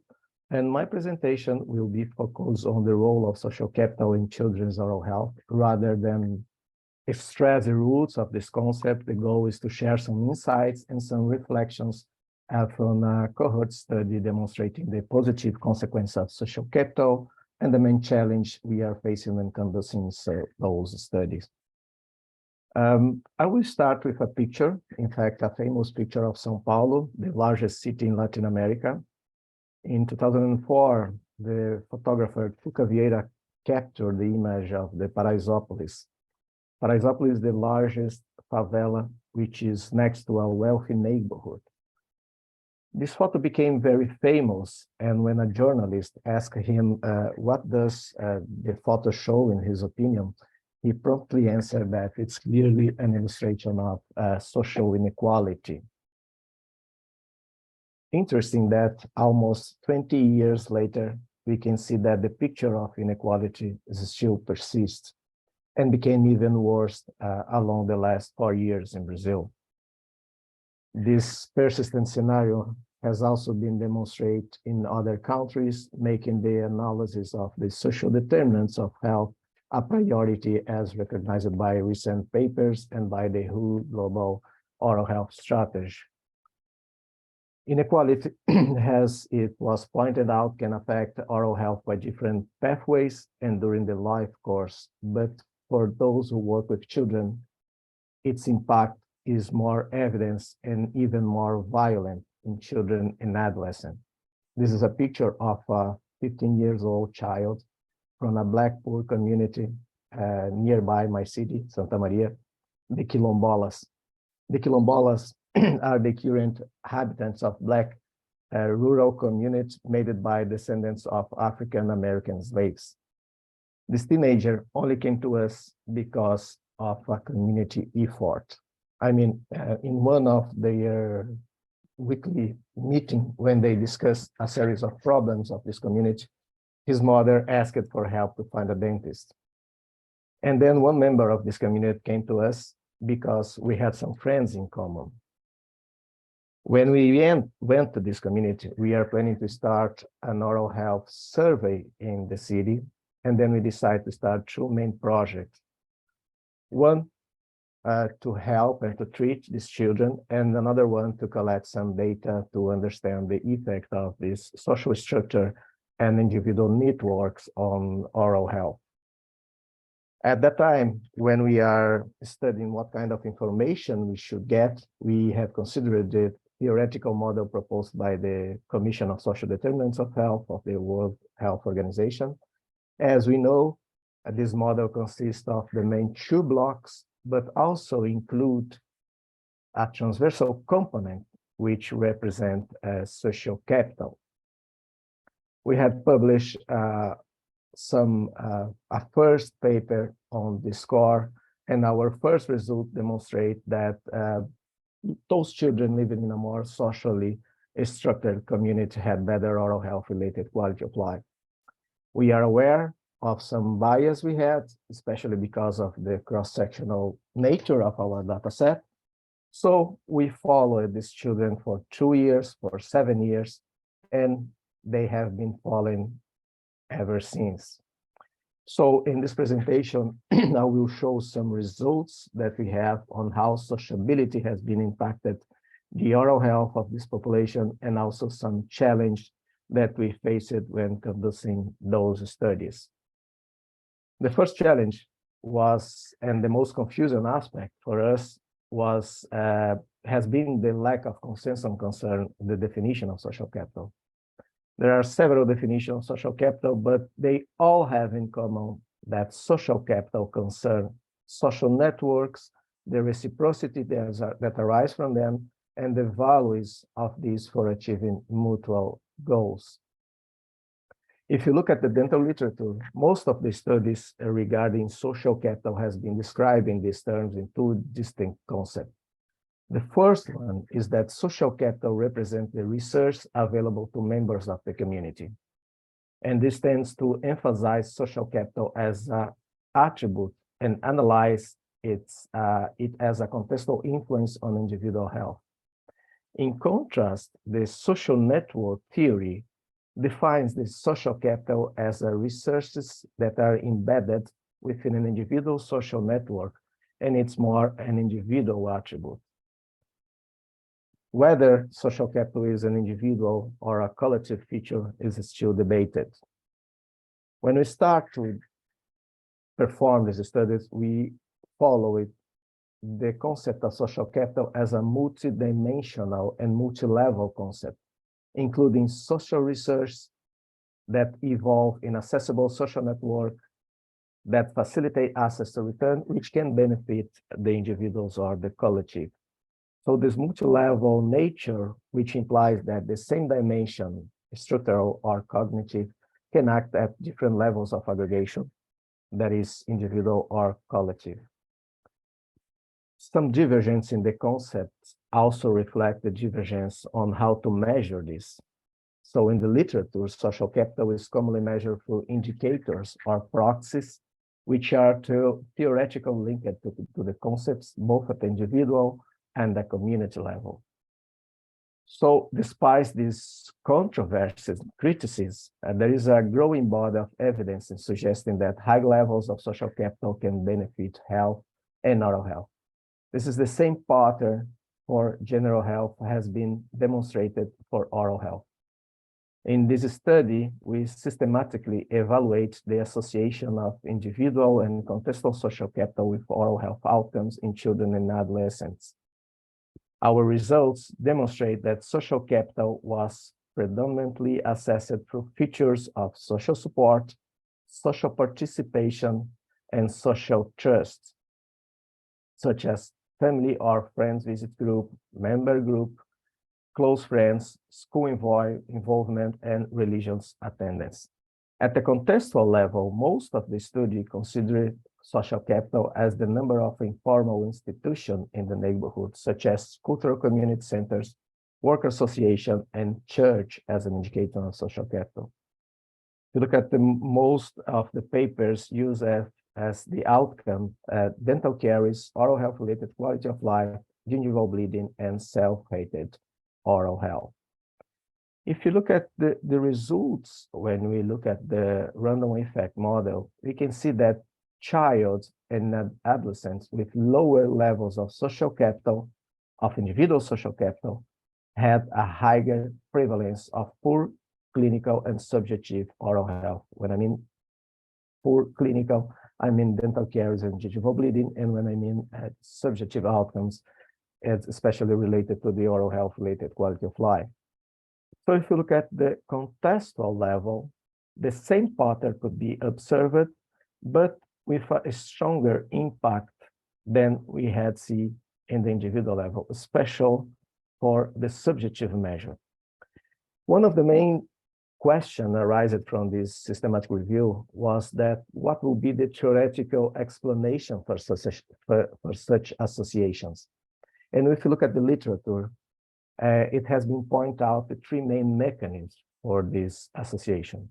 First one is the behavioral, the psychosocial, the access to health service, and at the macro level.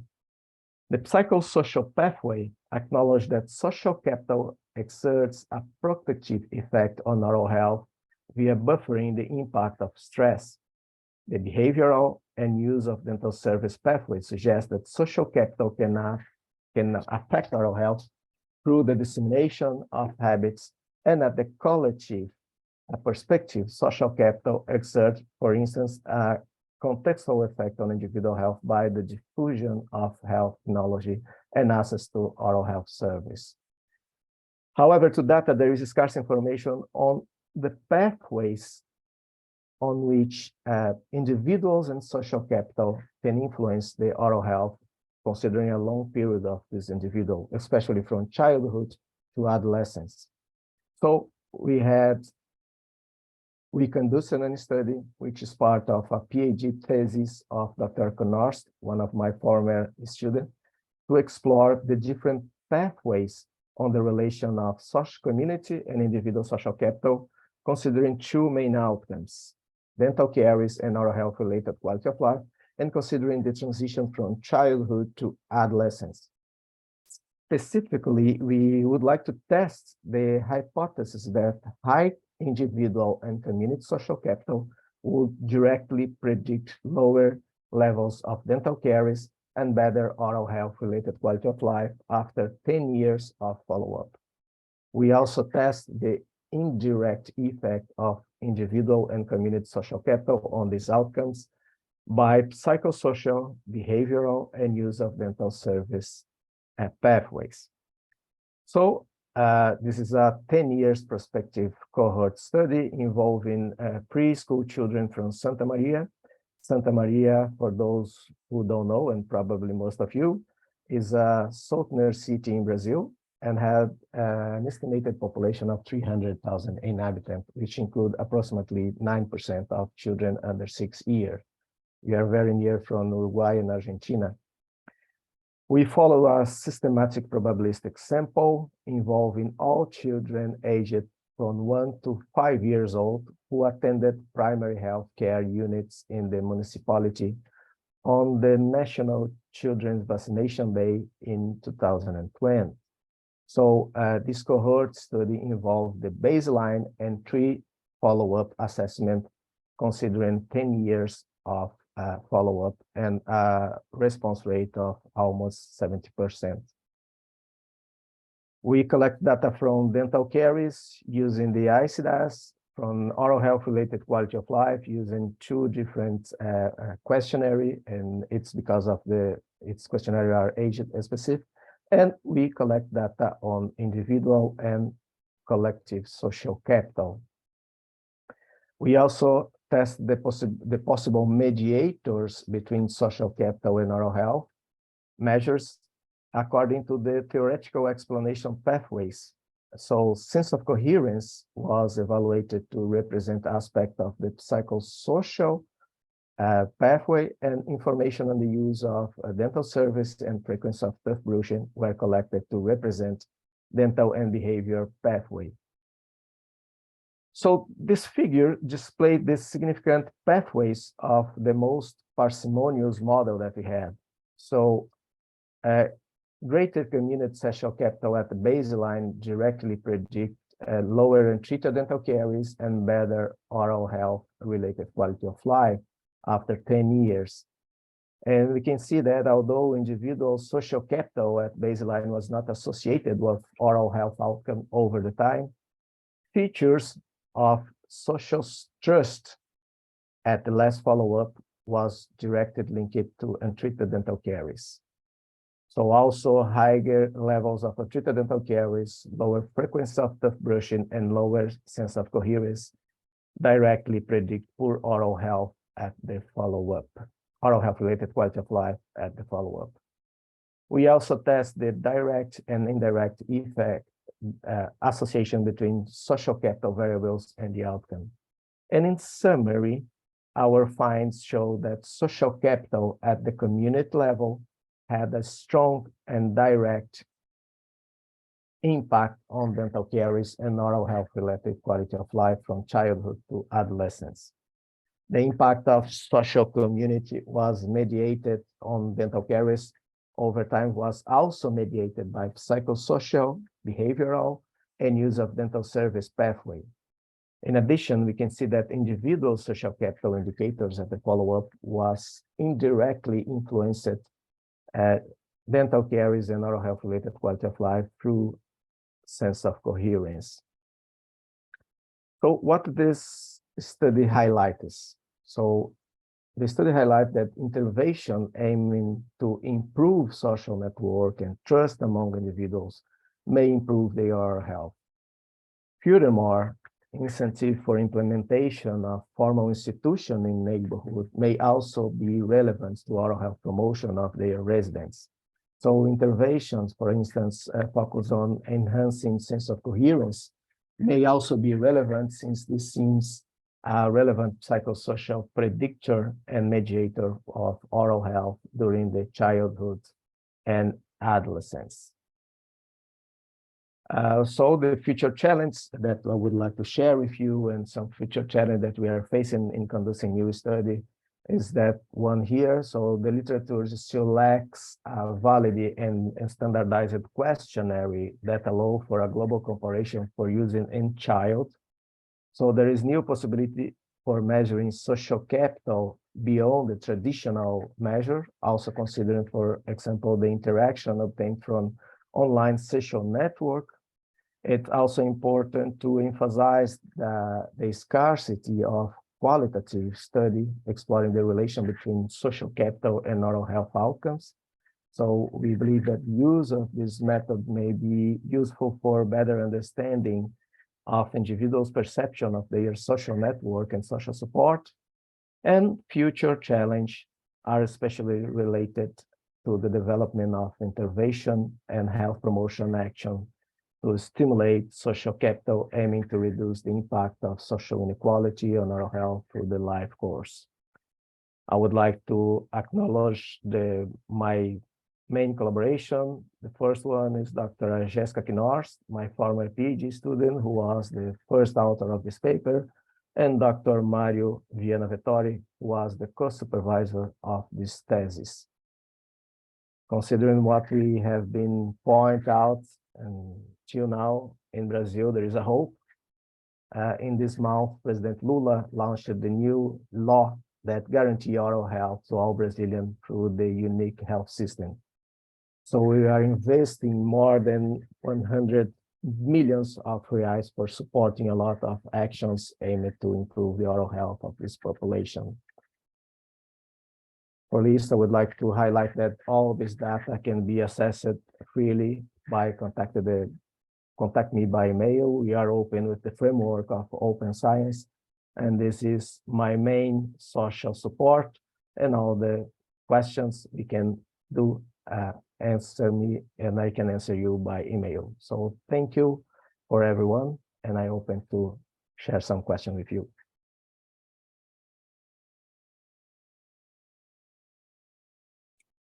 That's fantastic. Thank you. We're going to open this up for some questions, but just a couple of points of business first.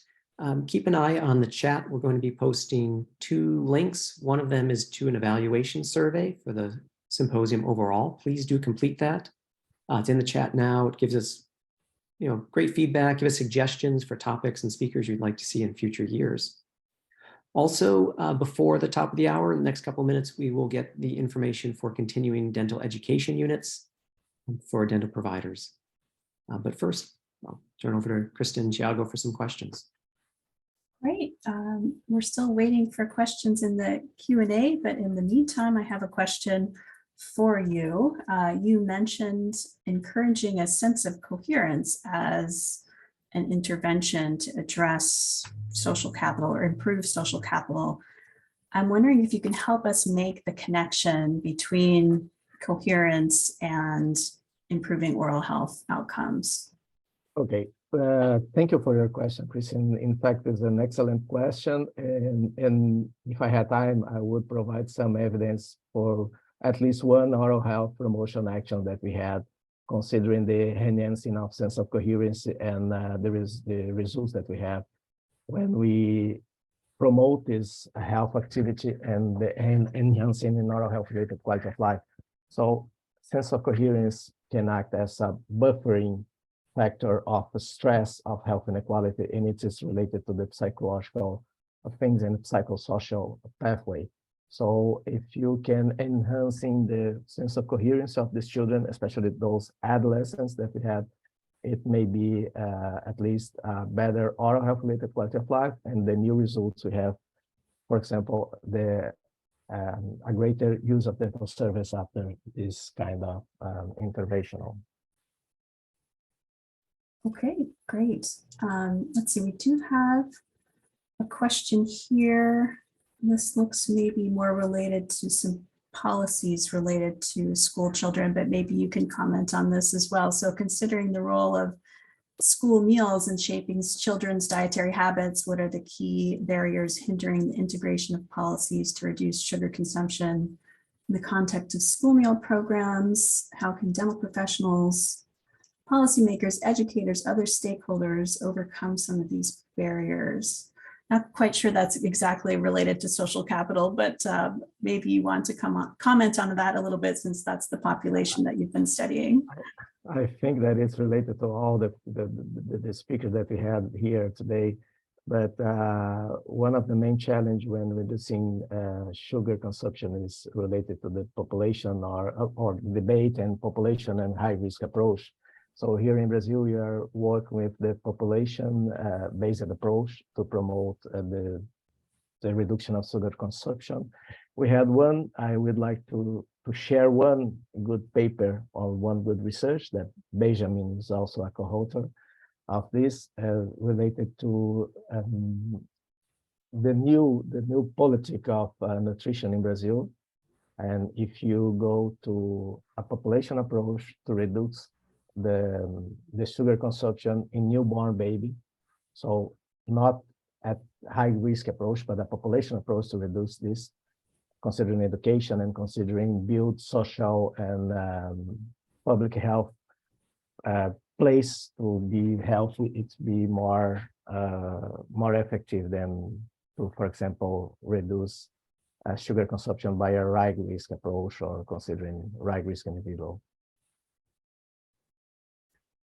Okay, and then maybe one last question from Dr. Gansky here. Do you have any theories of why sense of coherence is a mediator for oral health related quality of life, but not untreated caries?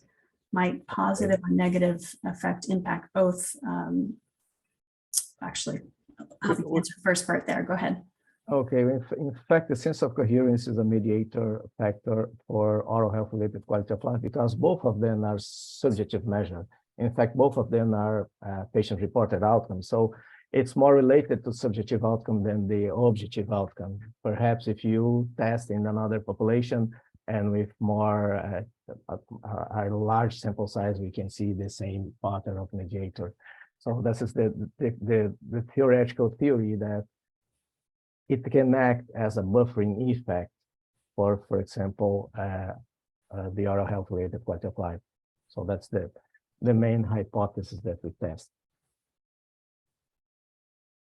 Okay, I see we're right kind of at the end of time. Maybe we need to turn it back to Ben here. Thank you so much. Thank you all. Yeah, we indeed are at the top of the hour, so we need to let our audience go home as much as we would like to stay and have a conversation longer. Huge thank you to all our presenters. That was just fantastic, informative, well-organized talks. Thank you to Roger Mraz for all his administrative work, for expertly putting this together and helping things run smoothly. Thank you to Dorothy Wang and Educational Technology Services at UCSF for making sure nothing crashed on us and everything else ran the way it should. Stay tuned. We will have a recording of this session available. We'll send that out for everyone who registered. We'll post it on our website. Thank you so much. Please take the survey, claim the continuing education units if those are helpful to you, and do great work in the work that you do. Thanks, everybody.